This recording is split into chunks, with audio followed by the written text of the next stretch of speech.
Okay, Curtis, what is your productivity scale from 1 to 10? I'd say probably on average 6. Average 6. Darren? 6 to 7. 6 to 7. Jessica? 9. 9. David? 8. 8. Okay. Anything distracting you during your day? Curtis? What? Calls and emails, phone calls, things of that nature.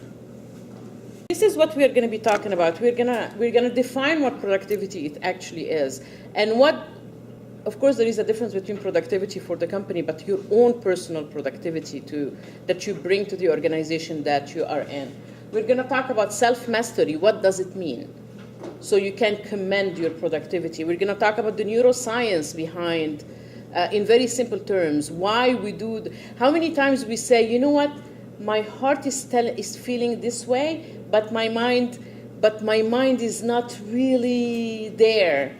And we don't know why we feel that way. We don't know why we are always not in an alignment, but in contradiction. Like, for example, you're going to a hostile environment. You know that you have to remove this dog right now, but at the same time, your heart is like, oh my God, the poor owner, is getting away from the dog, but that pit bull had actually bit someone. So it's just like, why do we have these conflicts all the time? We're going to discuss why we're not productive, because I don't think we ever stop and say, I am not productive, and these are the reasons. So once we know the reasons, maybe it's from my medical background, but I always believe that we need to treat the roots of the problem, not the symptoms. Symptoms are we're not productive, but why we're not productive, this is what we need to look at. Because we need to be functioning 9.8, 10% all the time, and it's just like, I know that sometimes we feel ourselves here or here, but these are our perceptions. How are other people seeing us? Like, for example, why your boss, you see that you are very productive, but your boss looks at something else. I mean, there could be a lot of reasons, not that you could be totally right and he's totally or she's totally wrong, but that's what I'm saying. It's just like, we're going to talk about perceptions of productivity. We're going to talk about the obstacles between us and producing better, the philosophies and practice, and then I have a specific framework that we go through, and then a blueprint, and then I will give you solutions, like many solutions that you can take them all and start practicing them, or you can take one at a time, whatever works with you. So the first thing, this is why we do productivity. A lot of people say, I want things to be perfect. So who says that? Okay, we're going to talk about that during the...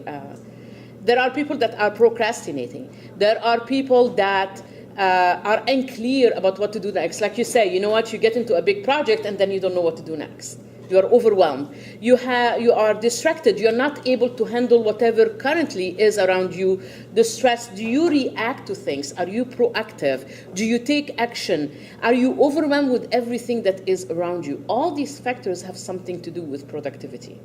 So you are in the right place today. So it's not enough for us to be busy, because we are all busy. Actually, being busy is counterproductive. When you say, I'm busy, I don't have time, I right away, I coach a lot of people one-on-one, especially executive, and they say, I don't have time, and I look at them and it's like, you have 24 hours like everybody else, and a lot of people are very productive. It means that maybe you need to look back at how you manage your time. And time management is not about managing your time. Time management is about managing yourself around time. And there is a huge difference, and that's why we need to see the difference. So being busy is not enough. The question is, what are you busy with? What are you producing? So let's go about productivity. Productivity is actually a mindset. It's a mental shift that you need to do to be producing. It's an extension of who you are. It defines who you are, who you measure, how you impact other people's lives, how you impact your life. Obviously, when we don't produce enough, it makes us feel bad about ourselves. And when we feel bad about ourselves, our motivation that is supposed to push us for the next action to be productive holds us actually from producing. So it's counterproductive. We are self-sabotaging ourselves that way. Having high productivity doesn't mean necessarily higher production. Higher productivity is meaning that you produce more with the same exact resources. Not that, okay, give me more resources and I'll have higher production, of course. But it's acting with the same resources that you have, like either time or tools or work that you do, is having the same exact resources but actually being more productive in your work. So it's like a skill, like I said, it's a habit. The more productive you are, the more impact you have on your own motivation, and the more productive you are for the people around you. It's basically when we are more productive, we look at ourselves like, yay, I did it. And that we will see later on in the brain how it involves a cycle that the minute we get happy, our brain wants that more. So it keeps doing this repetition of the same habits that makes us feel happy. And we're going to discuss that when we come to neuroscience. So productivity. The most important part in productivity is to disrupt the negative behaviors that we have. And we have a lot of negative behavior. And we're going to talk about them. We're going to talk about obstacles and what stands into your way. We need to replace negative behaviors with positive behavior. And I know people tell me, yeah, but it's easier said than done. Actually, do we know how long it takes to form a new habit? 14 days? 30 days.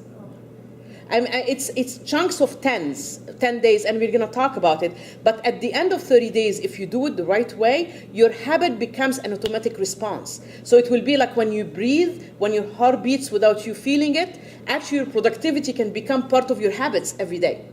But you just need to be very focused. You need to be aware, and we're going to talk about self-awareness today. I'm sorry, what's your name? Anne? And you are from? Burbank Water Power. Burbank Water Power. Welcome. Thank you. So it's about using your time in a very focused way and installing new habits, like I said. So let's talk a little bit about personal productivity and what does it mean. It means that you complete your actions that actually moves you to achieving your goals in a matter where it's balanced all your life. So, for example, you don't just focus all your efforts in what you do at work, so you work 12 hours and you ignore your family and your home. Or you want to spend more time with your family, so you ignore your work. Or you do both, but you don't have time to work out. Or you do both and you don't have some time to yourself. It's about being balanced about everything. So it's about knowing what are the actions that you need to take and what are your goals, and be focused about it.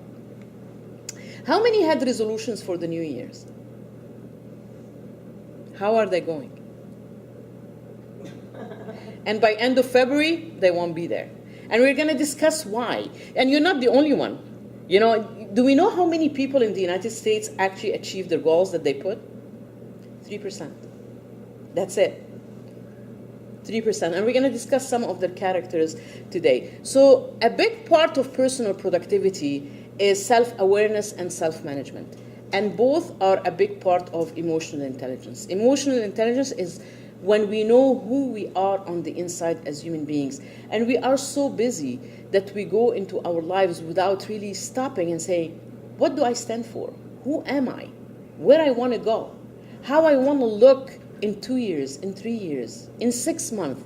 How do I want my kids to look at me? What legacy do I need to leave behind? And we don't think about that because we are so busy, and we wake up, we go to work, we finish work, we go home, we go into the routine of home, and then we sleep, and we wake up and repeat the same thing over and over and over. And that's why we have a lot of people that are very unsatisfied with the life. They're just, well, it's just life, you know? But it's not. Life is meant to be so much more than that. And that's where the theories of productivity comes in. So self-awareness is knowing inside out your good, your bad, and your ugly habits. And you need to own them. Because unless you explore them, you become aware, you are not going to be able to solve the problems. And this is any issues. You need to realize that there is an issue to solve it. If you ignore it or if you deny it, you will never be able to make it better. Because it doesn't exist. Also, self-management, it's what do you focus on, or the perspective that you focus on in life, and the control or the ability to effectively affect your life. Okay, fine. All these are theory. Let's mean what all that mumbo jumbo means, but this is just an introduction. So let's try with what self-mastery is. Do we know that everything in this life starts and ends with us? Yes, no? Every life can throw at us anything and everything at any time that we don't expect. And we have no control over that. But what we have control over is how we react to these instances. We can react by, why me? I'm the victim. Why does this only happen to me? I will never have a break in life. Or we can stop and say, okay, this is happening. What's my part in this? What are my actions? What did I do that this happened to me right now? And this is the only way we owning something of what happened is to find a solution for it. Believing that whatever happens in our life is planned and is meant to be and it's for a better reason, even if we don't see it at the time. Even if at the time, like I do a lot of business advising for SBA. And I have people that are starting their own business and then all of a sudden they come to me and they are like very upset because they got laid off or, the company they were working for shut off. And I tell them, maybe this was your sign so you can soar and spread your wings and fly. The ones that have a positive approach, they say, okay, this is an opportunity for me. This is like a way, let me take the bull by its horns and like move forward and build that business now that I have more time. At least I have unemployment for so much, I can use that time, I have the time to do it. But the people that start saying, I knew this is going to happen, I knew that nothing good happens to me, 6 months later, and the unemployment finished, and they don't have a new job, and they did not start their business. So it's all about the power of mind and how we use it. So self-mastery is actually rewiring your brain. The cells of the brain work together. It's like a pavement. When you pave a way, the more you put pavement, the more you connect the road together. This is how the cells in our brain works. They say neurons are the brain cells. When they fire together, they work together.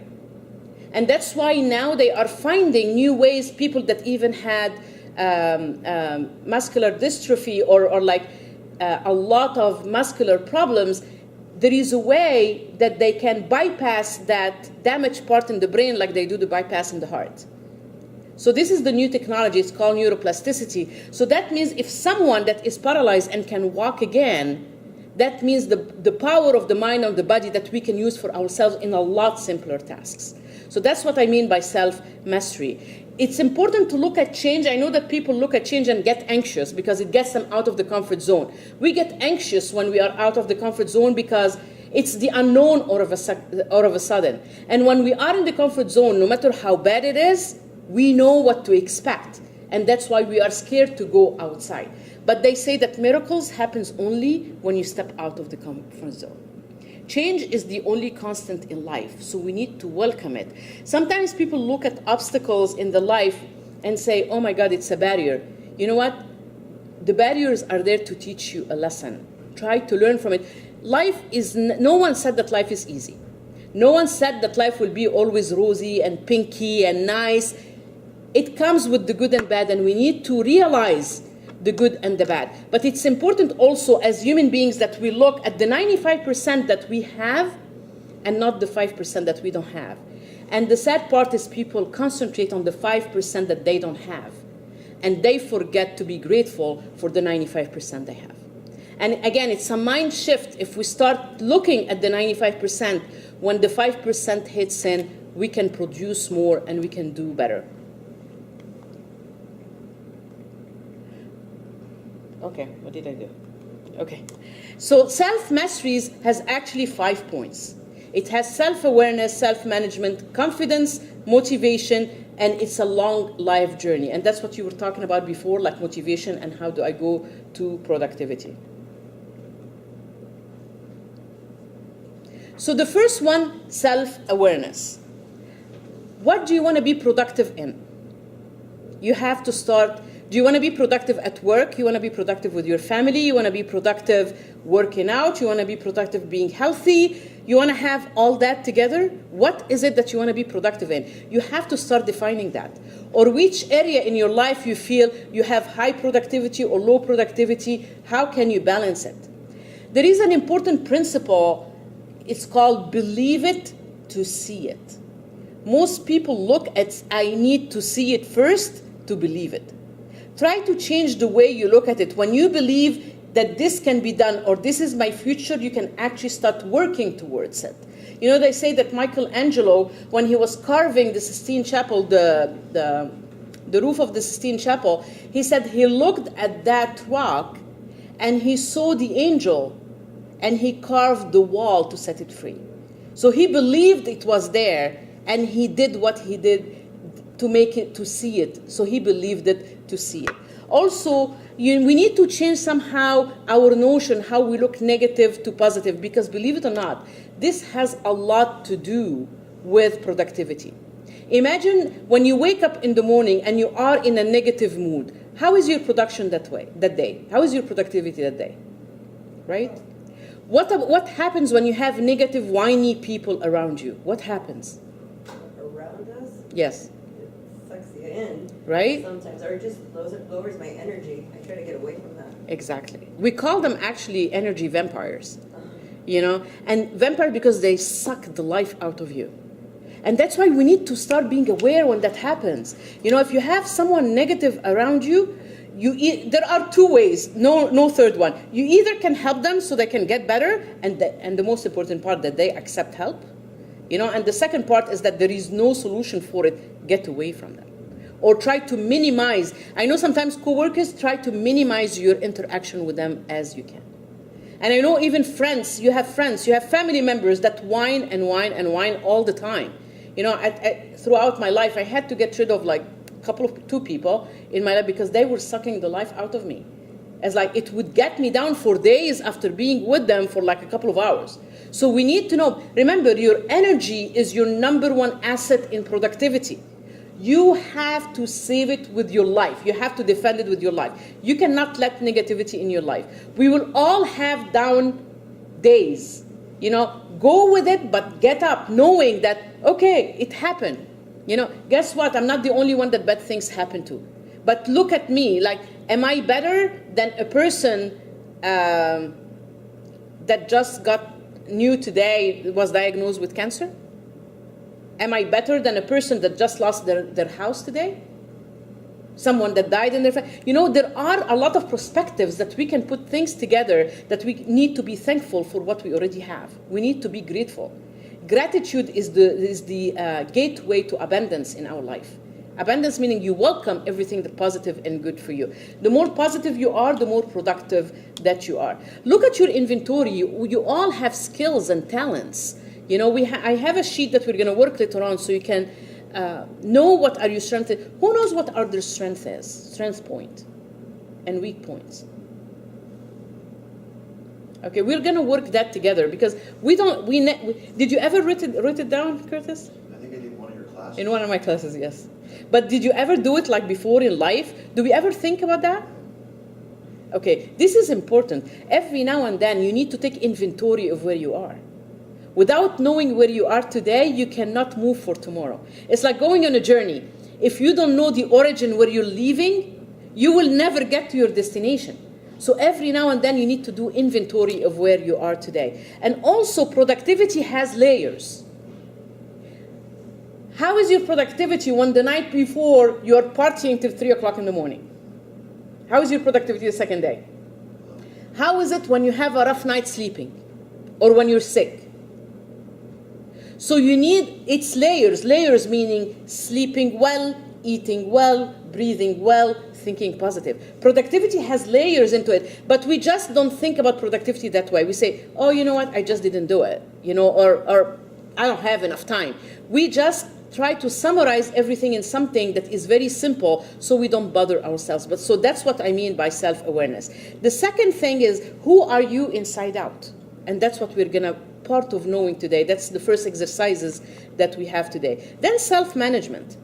We need to focus on our own intentions. What is it that, and we go again through life through distractions without really stopping for a second and know what our intentions. We know that what we project is what we get. So if we put positive vibes, we get positive vibes. If we put negative vibes, that's what we get. Our brain understands our action and translates it later on throughout the body. And also, most people live either in the past or in the future. and they lose to live in the moment, which is in the present. And that's why productivity actually is down. Present is a gift that we cannot let go of. When we live in the present, you're going to have a better relationship with your coworkers, with your customers, and with your partners, your children, everybody. How many times people are talking to you, and because you are thinking about something that you're going to do in half an hour or tomorrow or something that happened half an hour ago, and you're not totally concentrating on what they're saying? How many times? And that's what I mean by living in the present. And there is actually ways to bring yourself to the present that we're going to talk about, because this is important. Productivity, number one, is self-awareness and always to be living in the present. This moment. Like, for example, I am here, I'm in front of you, so I'm seeing each one of you. I realize each one of you what they are wearing. I realize that I have a screen behind me. I can touch this. I hear my voice. I can hear the humming of the projector. I'm 100% present here. I'm not thinking about what I'm going to do out of here. I'm not going to think, oh my God, traffic was horrible when I came in. It stressed me out. I'm not thinking about that. I'm thinking only about this minute. I'm talking about productivity. I'm talking about self-management. So for example, as simple as drinking your cup of coffee or cup of tea in the morning, touch it. Feel the shape of the mug. Feel the warmth of it. Taste it. Feel it. Smell it. This is what I mean by living in the moment. You need to live in the moment, and you will bring yourself. It's a practice. It's a habit. Like I said, it will take, if you concentrate on it, it takes 30 days. Living in the present will bring you not only a lot of productivity, but a lot of happiness. And you will see your relationships with people around you shifting. So just try it. Also, confidence. Confidence is part, so we said self-awareness, self-management, confidence. Confidence, you don't get confidence. You generate confidence. You're not born with confidence. You learn. It's a learned ability. And it starts by you believing in yourself. No matter what it is, even if you had a lot of issues or problems in your life, look at it this way. Don't look at it in a negative way. Say, oh my God, yes, all this happened, but guess what? Every single time I won. I triumphed. I was able to get the job that I wanted for the city of Burbank a few months ago. Think about it this way, and the confidence builds on itself. Confidence starts with your own posture. How you stand, how you talk to people, how you believe in yourself, how you look at others. And again, it's about training yourself. Once you have, because we lose a lot of time and a lot of productivity because we are not confident, so we take whatever everybody gives us. Sure, you want me to do another task? Okay, I'll do it. And we try to fit in an office or in a society or in a community because we don't have enough confidence to stand up for ourselves. And that takes away a lot of our energy. It's productivity, again, it's all about energy. You need to develop the character that you want to be and start showing it. Like, start talking about it, start acting it. What they say, fake it till you make it, right? Actually, fake it till you become it. Fake it till it becomes a habit. There is a great, I don't know if any of you like to watch videos on YouTube, but there is a great video by Amy Cutter. She's a professor in Harvard. And she talks about fake it till you become it. So she teaches body language. One of them is like when you feel down, and we tried that many, many times in many of my classes. And people challenged me, and they went and they tried it, right? So you can go just to the bathroom and look in a mirror and start faking a smile. You will actually see you're starting to smile too. What you do, I know it sounds insane or even stupid, but just have an open mind and try it. Go in front of mirror and start doing that. You will start seeing that your muscles are responding to your smile. So there is a mechanism there. When the smiles start doing that, it sends a message to the nerves going to the brain. The nerves going to the brain go and tells the brain, I'm happy. Give me more help. And the help is in the chemicals in the brain that we have called serotonin and dopamine. That's what we call the happy hormones. So it gets there and tells you, I'm happy. So the whole message of happy transforms itself in your whole body. It's the same when people are going to a big interview or a big meeting and they do the V, victory sign. Just by doing this sign, this is what we call power poses. You're actually sending messages to increase your confidence in yourself. And when you do it frequently, it becomes a habit, and your confidence becomes part of your personality.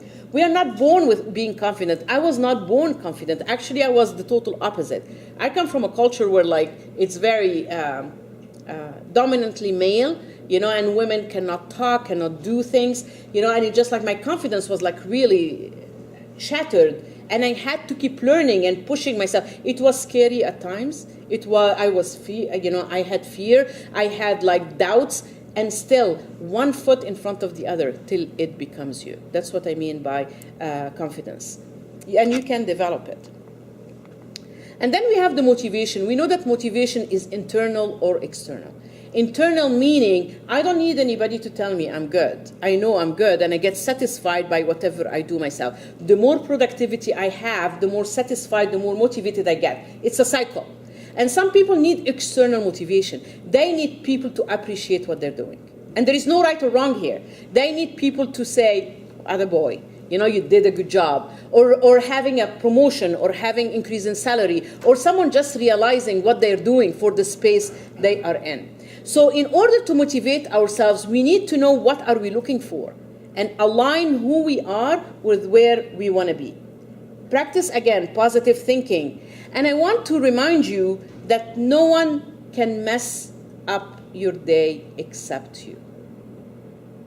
When someone messes up your day, you are giving them permission to do that. Because if you don't give them that permission, no one can touch your day except you. You can choose how to react. You can choose who acts or what life brings to you, but again, you are the master of your universe. You can actually react the proper way, in a positive way, towards the negatives around you. Like I said, we changed then self-development, knowing that you need to know that your life is an ever-changing journey of development and learning. The minute we stop learning, training, and moving forward is the minute our brain dies. The minute we're going to be a waste of human beings. We need to have an open mind. I learned more from things that I didn't believe in, but I had an open mind to listen to others that were totally contradictory to what I say. I learned more from that than just being in my beliefs. So self-development is a long time. It never ends. Who has a journal? Okay. It's really good to have a journal and be curious around yourself. And just write things down that you observe.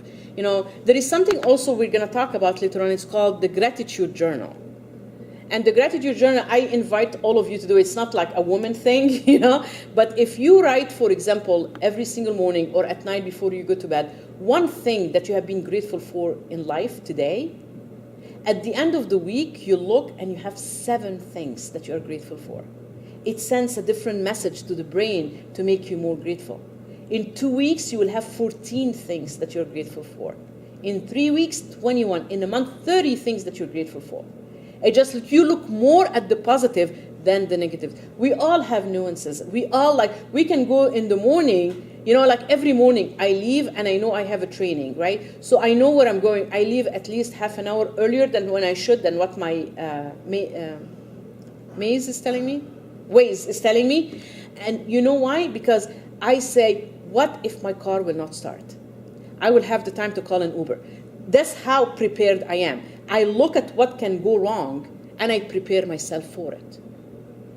So this is part of increasing product. So you don't get stuck and what am I going to do? I'm going to call AAA. Oh my God, I'm going to be late. I'm already late. And all the negativity circuits start being in your mind. So this is what I mean. It's just prepare yourself for what can go wrong.